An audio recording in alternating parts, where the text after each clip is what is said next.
Hello बच्चे लोग, नमस्ते। राम राम, राधे राधे। पढ़ाई चल रही? हाँ सर। अभी एग्ज़ाम है, कितने कितने लोगों के कितने पेपर हो गए होंगे। उसके बाद 8-10 दिन की मिड हॉलीडे रहेंगी। फिर तुम नए क्लास में जाएंगे, नई किताबें मिलेंगी। अरे वाह वाह वाह, बढ़िया। हाँ, सबका सबके एग्ज़ाम के लिए बेस्ट ऑफ लक। और रिजल्ट भी अच्छा आएगा। सारे बच्चे आगे के क्लास में जाएंगे। हाँ, चलो। आज कहानी नंबर मैं बोलने वाला हूँ 108, 108। और कहानी का नाम है धैर्य और परोपकार।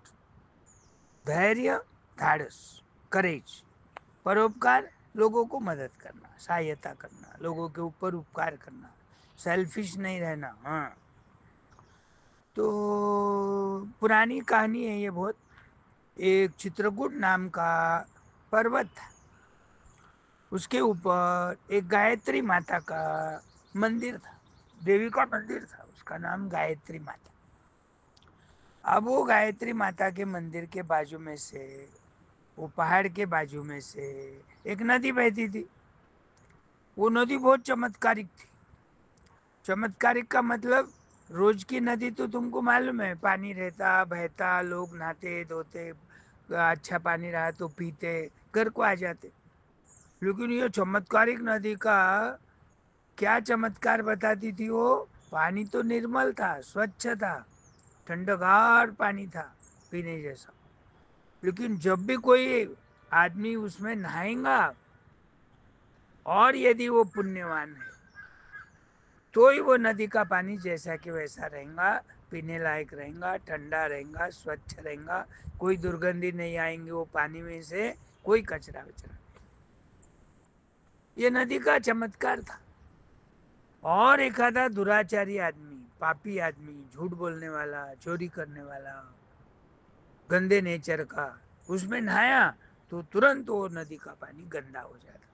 फिर पीने लायक नहीं, स्वच्छ नहीं, कचरा जमा हो जाएगा। तो ये चमत्कार वो नदी बताती थी। तो उस पर से लोग वहां जाते थे देवी के दर्शन के लिए। पहले नहा लेते थे। नहाना है, एक एक आदमी नहाते थे वहाँ, हाँ, एक साथ नहीं। क्योंकि कौन पापी है और कौन दुराचारी है और कौन अच्छा है कौन पुण्यवान है कैसे समझेंगा? एक फैमिली के 4 लोग भी रहे, भाई जा तू पहले नहा के आओ, फिर दूसरा नहाएगा, फिर तीसरा नहाएगा। पुण्यवान है तो ही देवी के दर्शन उसको मिलते थे। और पुण्यवान रहेगा, परोपकारी रहेगा, तो ही वो नदी का पानी पीने लायक रहेगा। नहीं तो तुमको भूखा वापस आना पड़ेगा विदाउट दर्शन। तो जब से तुम फिर आगे तुम्हारा नेचर सुधारना तुम लोगों ने। तो एक दिन एक विक्रम राजा ये चमत्कारिक नदी देखने के लिए खुद जाता। और वो जाने के बाद देखता, मंदिर में एक ब्राह्मण देवता तप करने को बैठे हैं। माला फेर रहे। ओम भूर्भुवस्वः तत्सवितुर्वरेण्यं भर्गो देवस्य धीमहि धियो यो न प्रचोदयात्। रात दिन देवी माता का मंत्र बोल रहा, आंखें ढक रहा, हाथ में माला है, जाप कर रहा। तो बहुत सालों से तप कर रहा था। राजा देखता, पहले तो डिस्टर्ब नहीं करता, उसको दूर से देखता। ये आंखें ढक के मंत्र बोल रहे देवता, इनको डिस्टर्ब नहीं करेंगे, अपन पहले नहा के आएंगे। नहाने के बाद देवी के दर्शन करेंगे।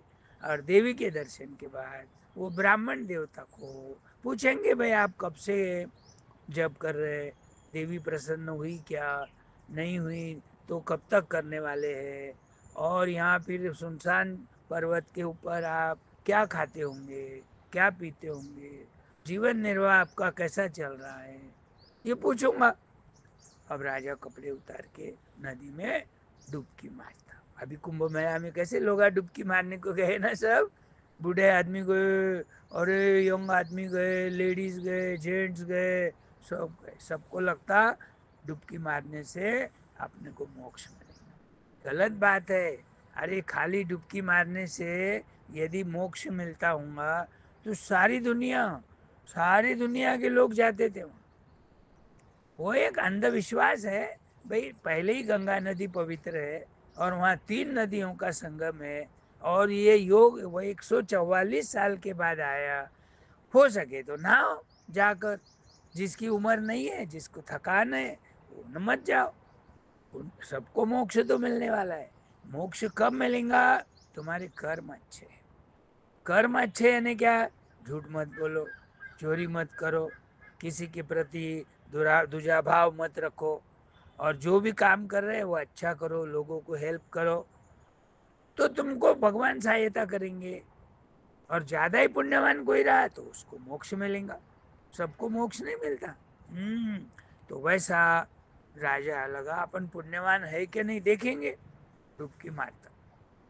एक डुबकी मारा, फिर एक डुबकी मारा, फिर एक नदी पे आके छलांग मारा। देखा तो नदी का पानी वैसा कि वैसा ही स्वच्छ, एकदम ठंडाकार पीने जैसा। और सूरज की किरणें उसमें पड़ रही, पानी चमक रहा, कहाँ नीला दिख रहा, कहाँ हरा दिख रहा, कहाँ एकदम सफेद दिख रहा। तो राजा को लगा चलो अपन जो भी काम कर रहे हैं लोगों के लिए काम करते हैं। मैं राजा हूँ, प्रजा मेरी है, प्रजा के जो बच्चे हैं वो मेरे बच्चे हैं, उनका ध्यान रखता हूँ। चलो, मैं इसका मतलब मैं परोपकारी भी हूँ और पुण्यवान भी हूँ, क्योंकि नदी का पानी वैसे के वैसे चमत्कार बताया नदी ने। अब कपड़े पहनता और देवी माता के दर्शन करता। फिर ब्राह्मण देवता के पास आता। अब बोले डिस्टर्ब हुआ तो हुआ, थोड़ा ब्राह्मण देवता को पूछूंगा यहाँ दूर आए तो हे ब्राह्मण देवता, हल्लू बोलते, हे ब्राह्मण देवता, हे ब्राह्मण देवता। 3 बार बोलने के बाद वो ब्राह्मण को लगता अरे कोई तो मुझे ही बुला रहा। फिर वो जाप बंद करता और देवी माता के पाँव पड़ के राजा को नमस्ते करता। राजा ब्राह्मण देवता के पाँव पड़ते हैं और राजा पूछते हे ब्राह्मण देवता, आप कौन सा मंत्र बोल रहे हैं? तो बोले मैं गायत्री मंत्र बोल रहा हूँ। ये देवी माता का नाम गायत्री माता है। मैं 30 साल से गायत्री माता का जप कर रहा हूँ। रोज उठता हूँ, नदी में नहाता हूँ, और जो भी फूल मिले भगवान को चढ़ाता हूँ, भगवान की पूजा करता हूँ और मंत्र बोलना शुरू कर देता हूँ एक जगह बैठ के। यहाँ सुनसान पहाड़ी पे कोई नहीं आता, तुम ही आए पहली बार। तो वो विक्रम राजा बोलता फिर आप कैसे नहीं उधर निर्वाह करते, खाते पीते कैसा, क्या कौन ला के देता? बोलते कोई ला के नहीं देता। मैं 12 बजे तक जाप करता हूँ, फिर एक बार वापस नहाता हूँ, वापस देवी की पूजा करता हूँ, और फिर यहाँ पहाड़ पे जो भी अलग अलग किस्म के झाड़ है, उनके जो भी सीजनेबल फ्रूट है, थोड़े बहुत फ्रूट खाता हूँ, फलाहार करता हूँ। ज्यादा खाए तो मंत्र बोलना नहीं होगा, सुस्ती आएंगी, नींद आएंगी, मेरे मंत्र के बोलने में डिस्टर्ब होगा, देवी माता प्रसन्न नहीं होंगी। भूखा ही रहना चाहिए, पर भूखा नहीं रह सकते। थोड़े दिन रहा मैं, फिर जब परेशान होने लग गया तो मैं बोला चलो थोड़े झाड़ के फ्रूट्स खा के पानी पियेंगे। ये नदी का पानी बहुत मीठा है, बहुत स्वच्छ है। आपने नहाया क्या? हाँ बोले मैं नहाया। पानी गंदा हुआ क्या? बोले नहीं हुआ। यही तो चमत्कार है बोले देवी का। जो पुण्यवान होता है और जो परोपकारी होता है, जो दूसरों की सहायता करता है, जिसके मन में पाप नहीं है, झूठ नहीं है, तो वो नदी का पानी स्वच्छ रहता। मैं पानी पीता हूँ, और कभी कभी जमीन में आने वाले कंदमूल भी खाता हूँ।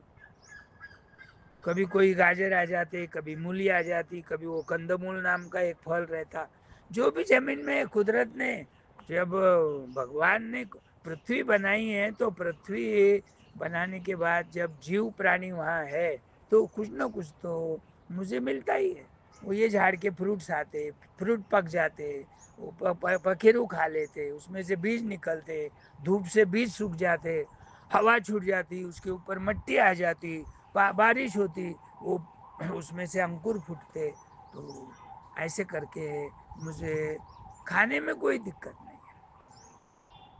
तो राजा बोलता 30 साल से यदि तुम जप कर रहे, मंत्र बोल रहे, जाप कर रहे, माला फेर रहे, मन भाव से कर रहे, तो देवी माता प्रसन्न क्यों नहीं हो रही? मैं तुम्हारे लिए रिक्वेस्ट करूं क्या? देवी माता को 8 दिन प्रार्थना करूं क्या? तो भगवान बोलते आपकी मर्जी, मैं तो कर रहा हूँ, आपको करना है तो आप कीजिए। अब भगवान वो ब्राह्मण देवता के जैसा वो जब करने को बैठ जाते। कौन? विक्रम राजा। 8 दिन के बाद देवी राजा को प्रसन्न हो जाती। एकदम उजाला दिखता देवी के मंदिर में, जैसा कि कोई एकदम 1000 पावर का बल्ब लगाया, और वो प्रकाश में से देवी माता प्रकट होती। राजा को बोलती, हे राजन, हे वत्स, तुम्हारी प्रार्थना मैं सुन रही हूँ, तुम्हारी रिक्वेस्ट मैं सुन रही हूँ। तुमने जो मन से जप किया है उसके लिए मैं अति प्रसन्न। तो राजा को आश्चर्य लगता, 8 दिन में ही प्रसन्न हो गई मुझे देवी माता।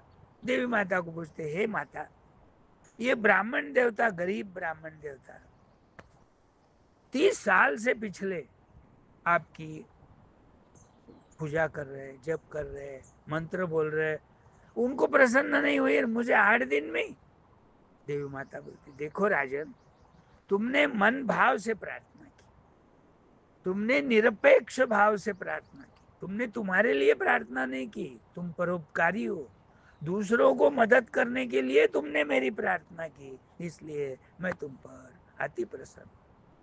और ये ब्राह्मण देवता, देवी माता बोलती, ये ब्राह्मण देवता कुछ तो मन में इच्छा लेके आया है, सापेक्ष वो प्रार्थना कर रहा, मंत्र बोल रहा, मेरी पूजा कर रहा, तो ये खुद के लिए मांग रहा है, आपने खुद के लिए नहीं मांगा, जो गरीब है उसके लिए मांगा। तो ये इसका नाम ही फिर परोपकार। आपके मन में क्या है? हो सके उतना लोगों को मदद करना, उपकार करना, उनका भला कैसा होना, ये दिमाग में विचार आना। तो इसके पहले क्या होता, 8 दिन प्रार्थना करने के बाद राजा को देवी प्रसन्न नहीं हुई, तो राजा देवी को बोलता, हे देवी माता, मैंने 8 दिन आपकी प्रार्थना किया लेकिन आप प्रसन्न नहीं हुई। यदि आज 1 घंटे के अंदर मुझे प्रसन्न नहीं हुई तो मैं यहाँ मेरा प्राण त्याग दूंगा, मैं तलवार से मेरी गर्दन काट दूंगा, बलि दे दूंगा। ये सुनते ही देवी माता प्रसन्न हो जाती। तो ये धैर्य, कहानी का नाम धैर्य। देखो, लोगों को मदद करने के लिए देवी माता प्रसन्न नहीं हुई, कितना धाड़स बनाया उसने, अपने ही मैन में से तलवार निकाल के गर्दन के ऊपर मारने ही वाला था, एक्शन कर रहा था, जब तक देवी माता उसका हाथ रोक लेती, मारो मत तलवार गर्दन पे, त्याग करने की जरूरत नहीं है, मैं प्रसन्न हूँ, मैं भी तुम्हारी परीक्षा ले रही थी कि तुम मन से कर रहे हो कि नहीं। अब मुझे विश्वास हो गया कि तुमने अपने खुद के लिए प्रार्थना नहीं करी, ये गरीब ब्राह्मण को मदद करने के लिए प्रार्थना करी। तुम्हारा धाड़स भी मैंने देखा और तुम्हारी परोपकारी वृत्ति भी मैंने देखी, अब मैं दोनों पे प्रसन्न हूं। तो ब्राह्मण देवता को जो मांगना है वो मांगो, वो एक वरदान दे देता। और राजा बोलता, मुझे मुझे मेरे लिए कोई वरदान नहीं, आप वो ब्राह्मण देवता को वरदान दो, उसके बाल बच्चे होंगे, उसकी औरत होंगी, घर होगा, भूखे मर रहे होंगे, वो प्रसन्न होने, वो माधुकरी मांगता हो तो उसकी क्या इच्छा रहने वाली है ज्यादा, फिर भी जो भी इच्छा हुए उसकी इच्छा पूरी करो बोल के दर्शन करके राजा घोड़े पे निकल जाता। और ब्राह्मण देवता फिर 2-4 दिन पूजा करके वो भी विदा होके निकल। तो यह ऐसी कहानी है। तो तुम भी ध्यान रखना, जो भी गरीब बच्चा है अपने क्लास में, जो भी अपने गली में कोई भिखारी आता है दरवाजे पे, खाली हाथ कभी नहीं भेजना, जितनी हो सके उतनी मदद करना। तो तुम 1 पैसा देंगे तो भगवान तुमको 10 पैसे देंगे, 10 पट मदद करेगा तुम्हारी, कोई न कोई प्रकार से। तुम्हारे ध्यान में भी नहीं आएगा कि तुम परेशानी में हो और तुम्हारी परेशानी दूर हो गई। काय के लिए? तुम्हारी दानी वृत्ति से, मन से दान करो। जैसा अपन चाय पीने को होटल में गए, मन से पैसे देते 10 रुपए, और दरवाजे पे कोई भिखारी आया उसको 10 रुपए दे, अरे यार मेरे 10 रुपए चले गए, मैं दरवाजा नहीं खोलता तो मेरे 10 रुपए बच जाते, ऐसी भावना रही तो फिर तुमको भगवान प्रसन्न नहीं होंगे। आए ध्यान में? तो दयालु वृत्ति रखो और परोपकारी वृत्ति रखो और धैर्य, धाड़स। हाँ, राजा कैसा गर्दन मारने को तैयार हो जाता। उसकी क्या जरूरत थी भला? बच्चे लोग तुम बोलो, सोचो, लोगों के लिए अपन कोई मर जाते क्या? नहीं मरते। तो ये कहानी से बड़ी सीख मिलती है। कहानी का नाम क्या है? धैर्य और परोपकार। अब नई कहानी के साथ कल मुलाकात होगी। Okay, bye.